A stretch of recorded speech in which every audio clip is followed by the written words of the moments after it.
Frank, Jeremy had said something to me years ago. He said, man, Lamont, the is going to bless a lot of people. And at the time, I had no idea what he was talking about, but I get it. And it's because the family dynamic, the family structure is always being challenged, always being threatened. And from our lens, that strong male, that strong positive male role model, that strong father figure, when that brother has his act together, I ain't saying he got to be perfect, but he has a mindset that this is my family, this is my domain. I'm protecting not just myself, but everyone that's involved, that's in here, that's attached to us. When he has that legacy mindset, man, that does such an impact to that family. Mm-hmm. And he not even knowing it, Frank, because I hear impact that you're having as you go behind the prison, right? The people come out, the families are calling, the responses says they got something, even when they were in an unfriendly situation inside a prison, their mind was still open to receive new wisdom from you coming in. And now think about that though, Frank, the challenge of a strong family. You know, that's why every time I hear, it's easier to raise strong black men than to repair older men. Like the paraphrasing of our great Frederick Douglass. Yeah, man, but broken crayons still produce masterpieces. Yeah, we're broken, but help restore some of the brokenness in us and look out, because we coming and there's a lot that we can contribute. And see, Frank, what I love with you always talk about how you came up, the era of you coming up, the challenges that you face coming up, and then how you always had those real conversations with your boys, how to handle themselves out in public, how to handle themselves dealing with business. That's why I love with you, man. You're your own entrepreneur. You taught your son how to fish themselves. All that, Frank, contributes to where we intersect, and you becoming part of Further and Father, but not just part of it. Like, you're one of the pillars of it. You do what you do, and you do it so well, Frank, but it's just because that's you. You're that guy that what it takes to be present in the lives of your kids. You know what it takes to use your voice and influence, given the opportunity to help other small businesses, do stuff in the community that they would not have had an opportunity to do. So you always led by example. And it's like, yeah, I give you your flowers, brother. And I say it all the time, man, because, you that guy though, Frank. You're the truth when it comes to being that example for our men. And that's why I love the fact that you have that naturally. You don't, you're not that alpha male that come into a room to be so loud that everyone has to turn to you're trying to get their attention. It's just that the wisdom, the sage in you speaks, because it's like, man, yeah, he's not the loudest in the room, but yeah, this brother has something to say that we need to at least tone it down to listen for a minute. Man, wow. I don't know what to say after all that, bro. No, Frank, but that's who you are, and that's how I see you, right? Wow. Because again, Frank, you don't put accolades, you just do it because this is who you are. Hey, man. So Frank, in a nutshell, I know I just said a lot now, but I took from your family experience, how you contribute to here with Further and Father, how you raising your boys, your mindset of what the future holds. But man, I'll say, if you can, man, just start with how you have those conversations with your boys, because you're teaching me some stuff on how to communicate with my boys, how you send them messages and stuff. How has that been for you? Well, let me go back, and the thing is that first I want to be able to thank Greg for for coming into my life many years ago, because without Greg, I would not be a part of what God has got us doing right now. Now, here again, God made it happen his own way, because he sent me from Conyers, Georgia to Forest Park looking for office space. And so he's funny. But, you know, the thing that I am so proud of, Lamont, is being able to, like you said, look back at the way I grew up. And never, people say you should not ever forget where you came from. Because if you forget where you came from, then the thing is, you don't really understand where you're going. You know? And so when I look back, and yeah, I use what I've learned through life and what God has taken me through, the good and the bad. And I think for me, that is the way I need to be able to honestly speak to guys when I'm in the prison system or where I am talking about fatherhood, because I came from not having a father, as you guys know, but not only a father, not also a mother, but God. As a child of 10 years, 12 years old, when we became just 3 boys living in a house after our grandparents died, living in a house with no adult supervision, I had to look back and see, although there was no adults in the house, but God was there the whole time, watching over me, keeping me in times when I should have actually been inside the prison myself. And I know that. But then look at where he brought me from through things that nobody can ever imagine. To be able in a position where people see me and think that you got it going on. No. God brought me from a place that, you know, I understand, like I said, brothers, I've been down. I mean, completely down. As a child in the elementary school, high school, in elementary school and stuff, you had to buy books. Jim Crow era that I grew up in, I couldn't afford a book as a child. I didn't have any money as a child. And so God instilled in me things that just helped me to be able to listen and pick up things, to be able to just grasp things. And he put people in my life. Like there was a teacher that I had that taught me trigonometry. He helped me make sure that I was prepared for the college program, prep program. And that was because I asked God about being able to go to college, didn't know how, but he made it all possible by lining things up for me. So when I look back and I see what he brought me through and how he's orchestrated all of these years, even through the professional skill sets that I received, all of that was to bring me to this moment in life, because learning how to be a father was one of the things that I never knew anything about. But one of the things I did when my first child was expected, I'd always said to God when I was a child, if I ever had children, I would never do to them what was done to me, to be abandoned, to be left alone. Because the thing is that I didn't ask to come into this world. And so when I look at other children and other men, and I see, and I let them know, I know you didn't ask to come into this world, but your children also didn't ask to come into this world. But they're here. And the thing is that there's a great responsibility behind that. And so me having to have peers that I could lean on, being able to be, and one of the greatest things of mine is I'd never been a member of any church before until I joined New Birth. Really?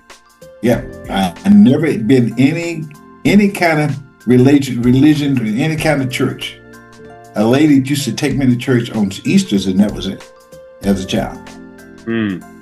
But through New Birth and the men, a lot of men, helped grow us, because one of the things about accountability is being able to be around other brothers that can hold you accountable.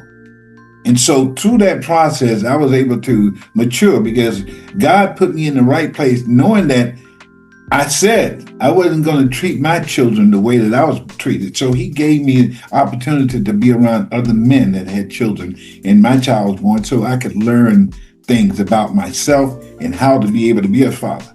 Everybody didn't know anything. We were learning. We were learning how to be fathers. We were learning how to be involved in our children's lives. Because the key thing about that that I realize is that the most important thing I can give to my children is my time. You give your child your time, it comes back tenfold. I look at the time that I spent with my children and all the activities, my sons. And here again, it didn't just happenstance. I prayed and asked God to make sure that I had the time to be with my children. Because I, again, didn't know where I was going, but I did know that he was leading me and has always led me. But the thing is that by being able to learn how to be accountable, it's what I learned by being involved in my children's activities, because we were in travel ball. And you know, travel ball, that takes you everywhere. Yeah. So you got to be accountable. And having two boys that's in travel sports, you're here, you're there. But the fact that I was able to be involved in their lives is what God made happen. And we didn't miss a stroke. And so today I look at my boys now and I see them and I thank God, because I say, you know what? I watch my children. Ryan has got his business growing. Franklin is and I look at them two perspectives.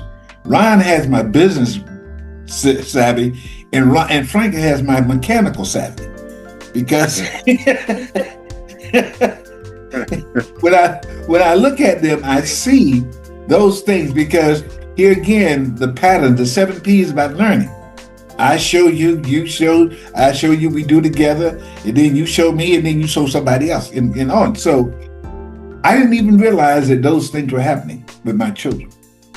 But brother, I'm gonna say this. To get the opportunity to go inside the jail and knowing that these guys are very similar to what I grew up with, there was no knowledge of how to be a father, had no understanding of what it is and what all the responsibility is about. One of the first things I let them know is that, hey, God gave you a reward. Your children is the rewards that he's giving you, whether you understand it or not.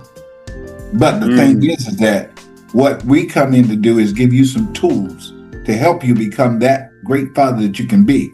But one of the things I preface that with is that my responsibility that God has given me at this point in my life is to be able to plant seeds.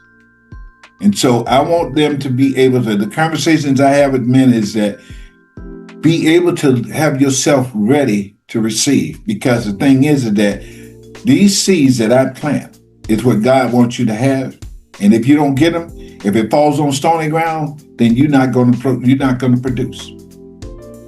And so knowing what God has done for me, when I go in to teach the H.E.A.R.T curriculum, I let them know up front that there are going to be things that God will say through me, and you need to catch those nuggets because it's real. As a father, you are built to be a father, to handle it, but you got to learn how to do it. So in a nutshell, I believe that one of the things that God has done for me is give me an opportunity to really live out a long life because of the opportunity he's given me to give back to the ones that need to know how to, and the tools that they can take with them. Because, brother, if we don't do it and help them, that's right, then we're going to continue to go through that same cycle with our children and our children's children. Yep. We need to, and the thing that that helped me to really gain the perspective is understanding legacy. And the thing is that when they say a child, the parents should leave an inheritance to their children's children, they're not talking about the financial part. No. They're not. That's not the financial. It's the wisdom that you pass on to your children so that can build in your relation, in the future generations to come. And so I'm excited about where he has me, knowing that, look, I told you, and I know that I said that to Chaz and you and I talked. Within the next 5 years, I'm not going to be doing this part. I'm going to be on the board. So that's right. I want to make sure that what we build in the relationships that we deal with in dealing in our curriculums, in our organization, that we have to build a strong foundation, just like our families and our homes, a strong foundation that we can grow this organization to whatever God wants it to be. That's right. And he's bringing in true believers, brothers and sisters that understand, that have been chosen many years ago to be a part of this. And that's why I say Greg wasn't no mishap. It was where he was supposed to be when I was supposed to be. Yeah. And so God has just put me where I was supposed to be. And now the opportunity to be able to go out and be able to help others to gain freedom and understanding their responsibility as a father. And so me right now, I'm looking at, I just finished Rockdale for this year. But I'm actually right now trying to figure out how to schedule three facilities to visit 3 times next year. So I'm in that mode, Lamont. So here again, I know I got off a little bit, but my thing is that being able to know that there is so much work. And when you get inside and you are sitting in front of these guys, talking to them about being a father, about being consistent, about being accountable. That's right. You're telling them not to procrastinate. Don't procrastinate about your future. Don't cheat your children. That's right. You know, it's amazing, man. It's amazing when you can see and look around the room and see who's capturing it. And you can see those that are not feeling it. And then that's when you can actually go direct to that individual to find out where the head is, where the heart is right now, because something is going on in that individual that can't receive. And so that's what God gives me the opportunity to do inside the session itself. Because these guys, as they're receiving information from me, they are being attacked mentally.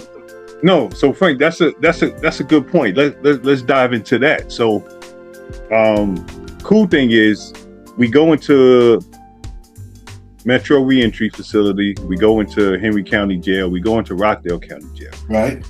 Frank, just over the 2.5 years, man, we're looking at 192 plus men that you've touched. Mm-hmm. Come on, man. That's no small task.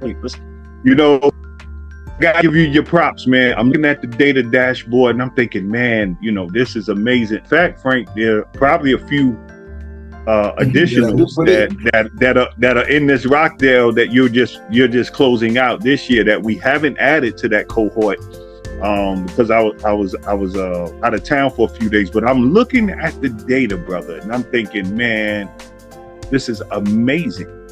Because, Frank, to your point,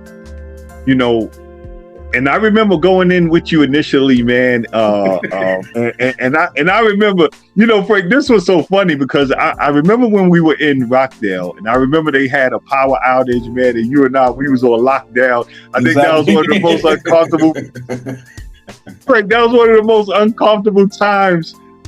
Because and you're used to going inside anyway as a policeman. Hey, no, Frank, as law enforcement, I know I'm only going in to take them there or to transport them there, but I'm not going in and I can't move.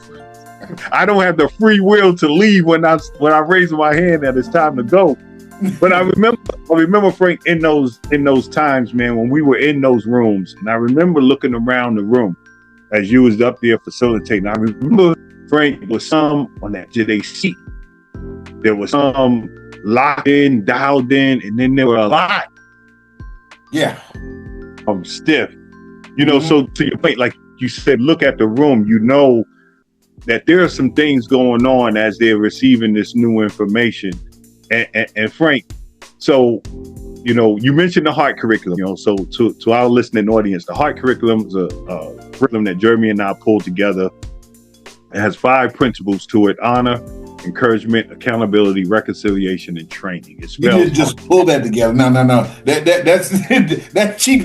You didn't just pull that together. That's God inspired. That is what that is. Everything. And Frank, And Frank, I have to give you your prop, man. 'Cause, that's why I love Frank, because Frank did the study on what this curriculum was about. Once he wrapped his arms around it, we realized there was a lot of meat that we really was just touching, grazing, and kept moving, touching, grazing, kept moving. Frank was like, hey man, this need to be its own, this need to be its own, that need to be its own. So we went from 5 sessions to expounding it so it can potentially be up to 8 sessions.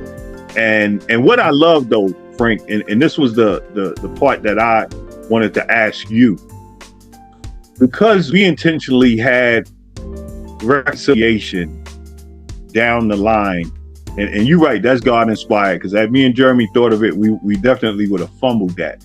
But inside of reconciliation, we have them to write a letter of reconciliation to a loved one, asking to forgive that loved one, but also a moment of reflecting where they do that internal man in the mirror moment where they're literally asking for forgiveness themselves if that person, they can't write to that person. So Frank, in that moment, these are some men locked in prison having a heart-to-heart moment with themselves. Mm-hmm. What, if anything, man, that you've seen during those times when they're literally writing that letter of reconciliation? Let me say this. I actually had to stop them, because when I give them that opportunity to write the letter, and here again, I put it this way: you've hurt someone, or someone have hurt you. Yeah. The thing is that dealing with that pain internally keeps you in a position where you're constantly sick. You're not moving forward because what is eating you up inside. So I tell them to take that pain that's inside of you, put it on paper, whether it be that you've hurt someone or someone has hurt you, get it out. And I watch them just really spend time writing, and constantly. So this last session, I had to there were 2 more people, 2 of them that were still writing. I said, look, y'all can keep writing, but I'm gonna have to move on.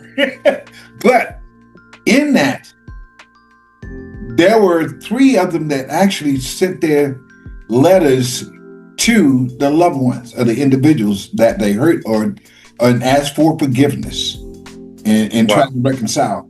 That is one of the things that I found out, is that once they put that information on that paper, they get an opportunity to look at it. Yeah. And then you ask them the question, how do they feel? And they do feel different, because now what has been inside of them and just eating them up, they now can look at it in front of them. And now they have to deal with it one way or the other. Yeah. And the thing is, I find that there were several of them that actually talked about what they was going to do with the letters, what they had written. And of course, so each of them felt what they put down on paper was exactly how they were feeling. And that is the thing that you allow them to give them time to first really delving into what reconciliation really is. Yeah. Restoring relationships back to health, back to productivity, health, and testimony. That's right. So being able to explain it to them and break it down for them and how it really affects them, and letting them understand, let them know, and biblically, you got to forgive before you can be forgiven. Come on. And the thing is, and I'll tell them that's scripture.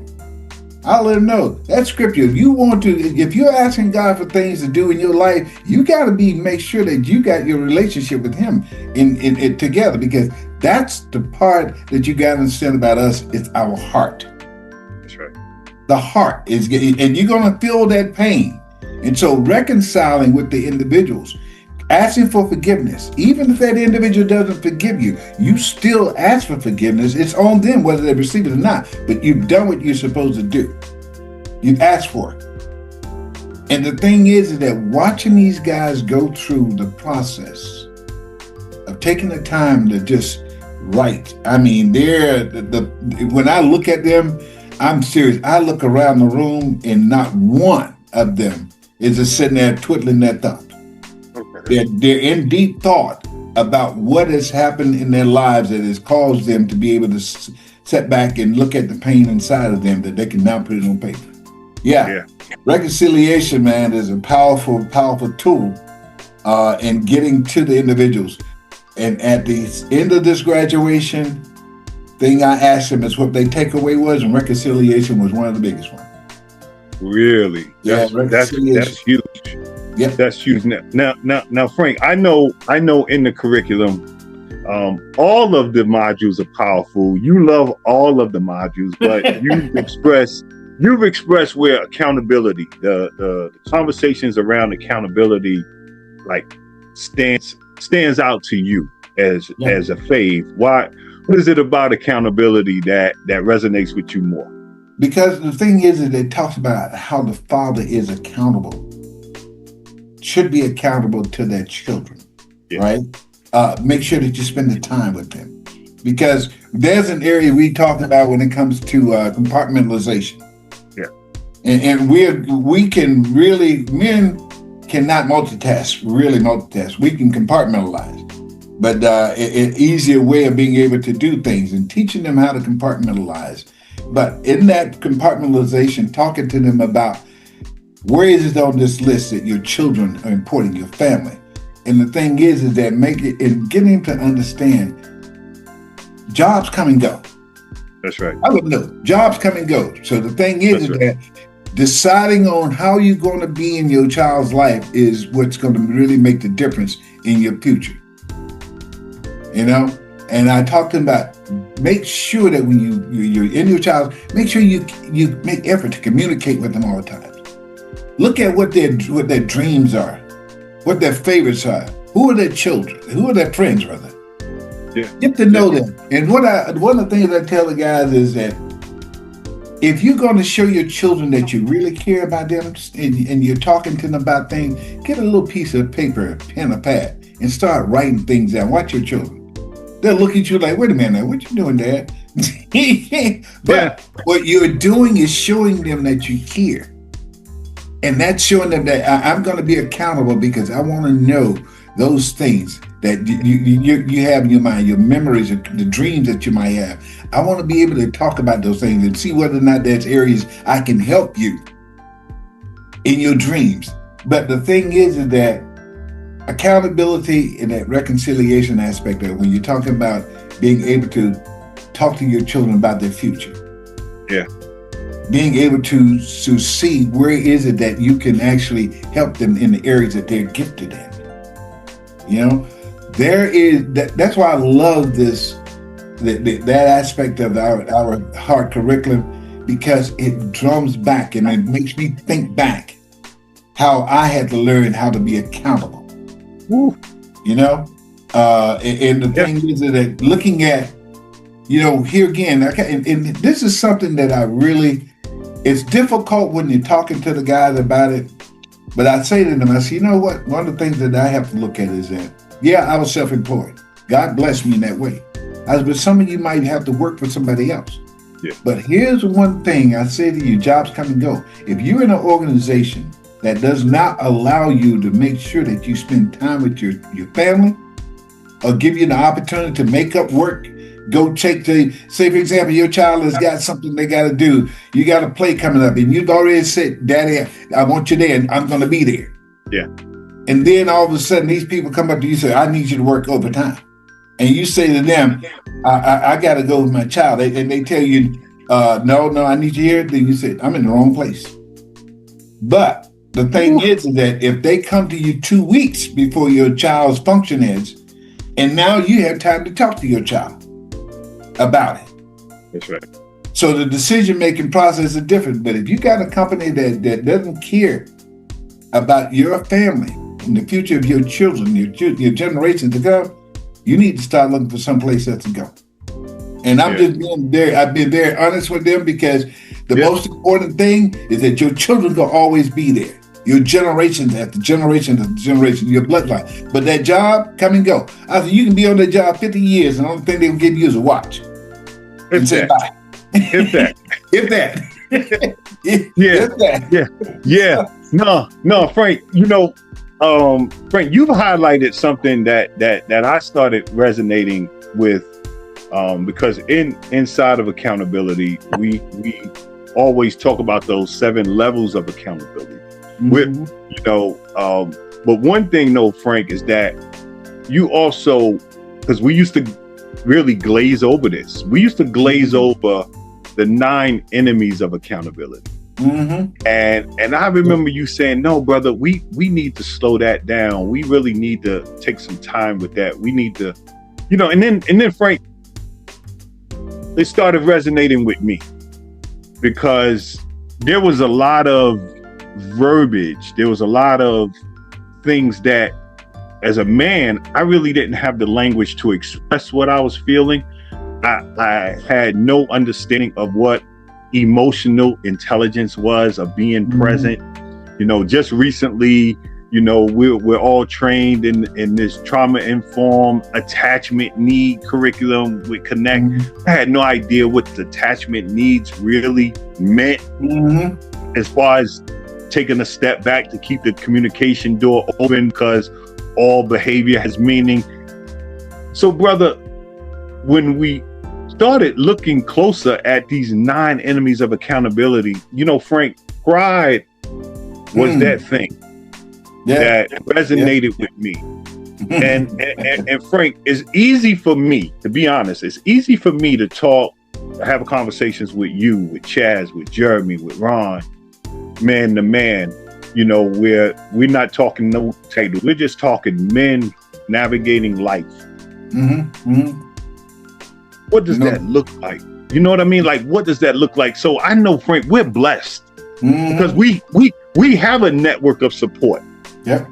But brother, I've seen you in situations that you've spoken truth to power.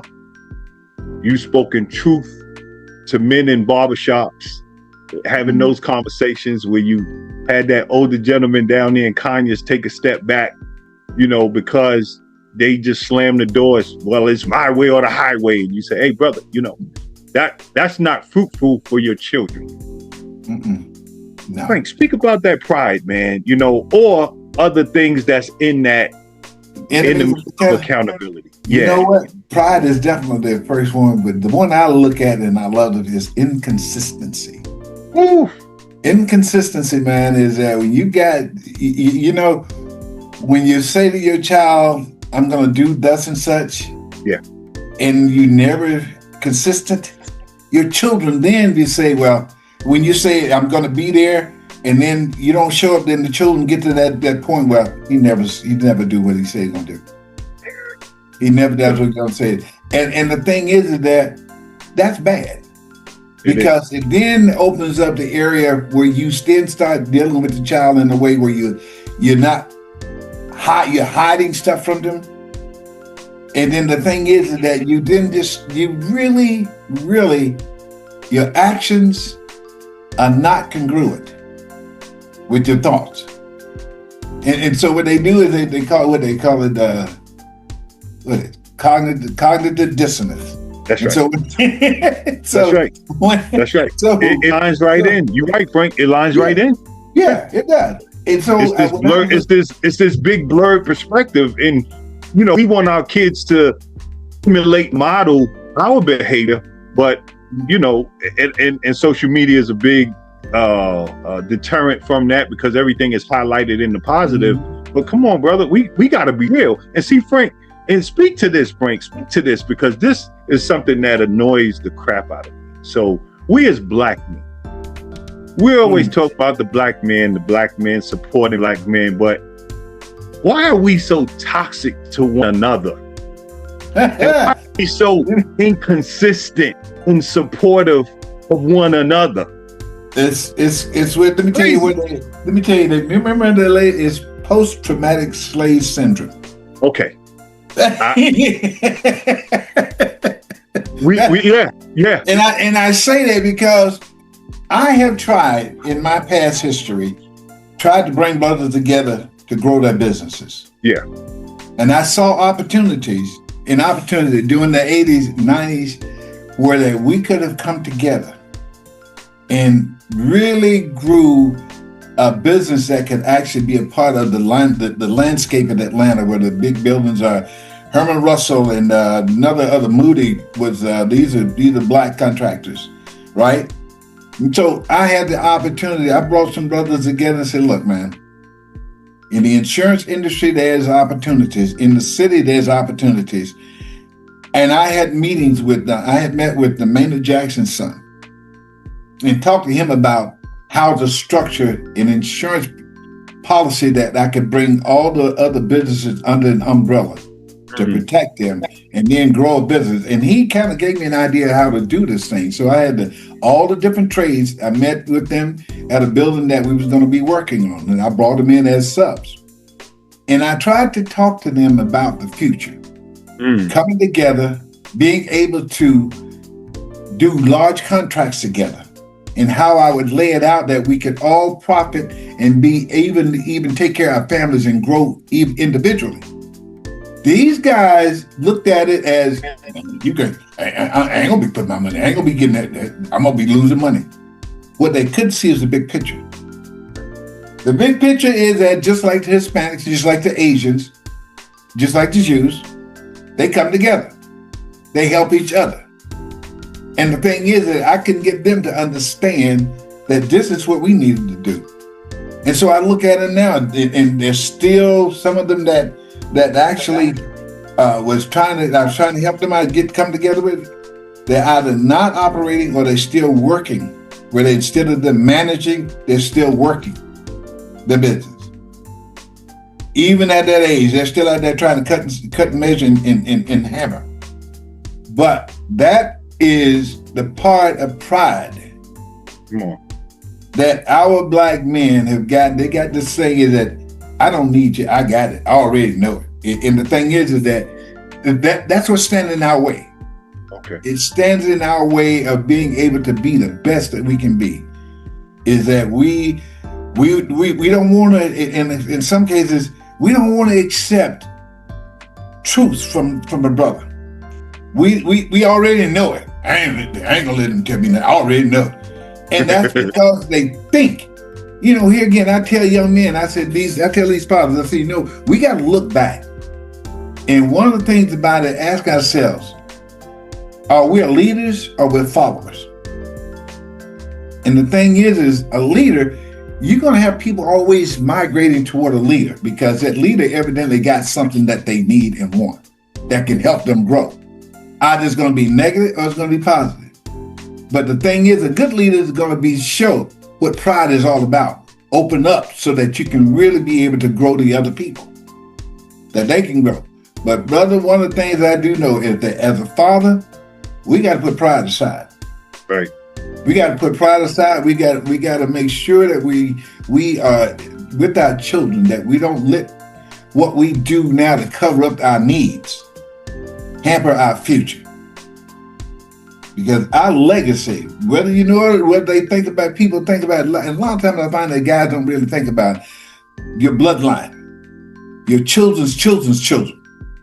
You know, we are thinking about now in just that child, but not the children that each of these children and the children will produce, because there will be many, many grandchildren that your great and so on that you'll never see. That's right.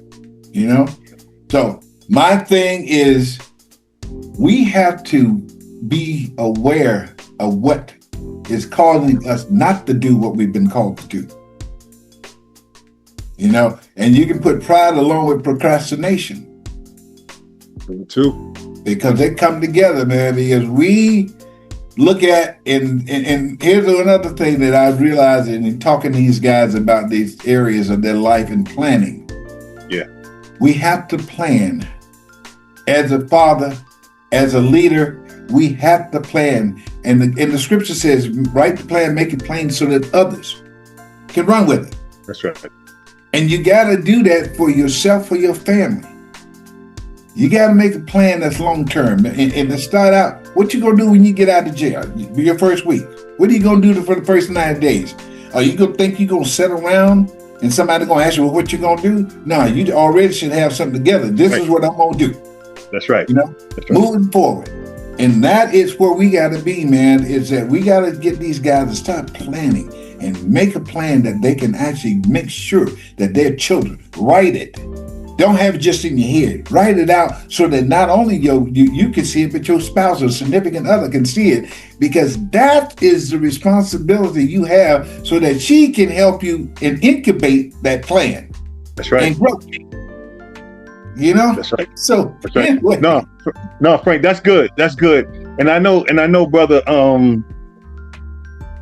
you are a first-time grandfather. Congratulations to that. I became first-time grandpa, Papa, 4 years ago. Man, Frank, just speaking to your legacy, man, like, you know, I know because you've always planned that you would be there one day. And I know you always talk about how proud you are as grandfather, and your wife, first-time grandmother, man. Just share that, man, because, you know, Frank, that's also something that is part of the legacy. And I know, you know, it's not like you have one grandchild. You've been blessed with twins. How has that been, brother? Here's the funny thing about this, Lamont.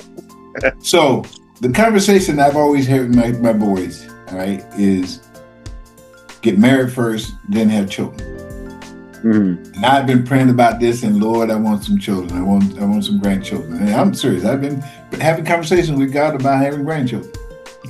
And so one day, I had both of my sons. We were standing around having a conversation. I said, you know what? I've been telling you guys is to wait till you get married to have some grandchildren. I said, hell, at my age, I need grandchildren. That's it. So, Lamont, I think it was a year later, so my oldest son came to me and said, Daddy, you remember what you said about having children now? I said, yeah. He said, well, you going to be a grandfather? He listened. And when I turned to God. I said, you're funny. I turned to God because he heard my prayer. And the thing is that he knows what he's doing. You know, the thing is that he gives me what I need. I might have need but want other things, but he gives me what I need. And he gave me 2 beautiful granddaughters. Beautiful granddaughters, and they're twins. And the thing is, brother, it is amazing to now and to see that next level in my my relationship with God. Because now I'm not just praying about my immediate family, I'm praying about my children's children. That's right. And covering them for the future. And the thing is that one of the things that I remember people say, well, somebody must have prayed for you. So, Lamont, I find myself praying for not only my children, but my children's children, generations to come, that they may be in a relationship with God as I am now, not to grow, but already be in it. Yeah. So that you're there in it and not have the fear and anxiety and stuff that people walk with until they understand whose they are and who their daddy is. You know? That's right. But yeah. No, Frank, I love it. No, Frank, that summarizes our conversation for now. We're gonna put a pin in for now because you've been very pivotal and instrumental in setting up that whole legacy circle where you know it's a safe space for re-entering society, that you go in, you know, you're that credible messenger, you meet them on the inside, but you also let them know, hey, this is for you on the outside. But brother, you've been nothing but legacy minded from the moment I met you. You know, from your entrepreneurship with your water product, for you always looking to find ways to enhance and further and fathering. And think that when you spoke about helping entrepreneurs back then, contractors, you know, Frank, God really put it on my heart that what we're doing, can we be a blessing to other men that's just sitting around talking, whether they in a small group at church, getting together at the coffee shop, having a cigar to smoke, working out at the gym. If they wanted to model something like we have here at Further and Father, how can we do that for them? And that's what I want us to do more of coming in the near future. But why, Frank? We have an amazing system. We have amazing programs already. We just want them to plug in, and we'll make those things available for them. You know, Lamont, you mentioned the curriculum the H.E.A.R.T curriculum, the 5 core principles. Yeah. And one day we're going to be doing this curriculum in such a large volume because it is what God has ordained and ordered. Yeah. Dealing with our hearts. And I tell men, think about when something's going on inside of you that you just messing with you feel it in your heart. Sure. You feel it when you're wrong. The spirit is messing with you. Oof. And so the thing is that our curriculum gets down especially deep into that. Understanding what really is honor. Because the thing is, you got to understand what honor is because you got to honor God. That's right. Right. You know, you got to honor him. Even though if you didn't, I did not have the opportunity to honor a father here on earth. But I do have the opportunity to honor the one that brought me here. Come on. You know? And through that process, I have learned that this curriculum, the H.E.A.R.T curriculum, when you talk about honor and be honored, and then we turned around to being able to talk to people about encouraging, because a lot of us men don't even understand that we always got to encourage ourselves. We got to. So a lot of times there ain't gonna be nobody there to encourage us to be able to keep moving. But if we understand that our objective, our goals, our mindset is to be able to grow our family, to take care and produce the generations to come, we got to be able to encourage ourselves and those that we're responsible for. And that's why I get to the aspect of accountability, because the thing is that if you're encouraging, you're going to definitely be accountable. That's right. You know? And the thing is that through all of that, anything that's happened in your life with your children, your family stuff, now it's time to reconcile, because at the end of the day, you as a father will always be training your children. And I just spell out H-E-A.R.T. You sure eloquently did, brother.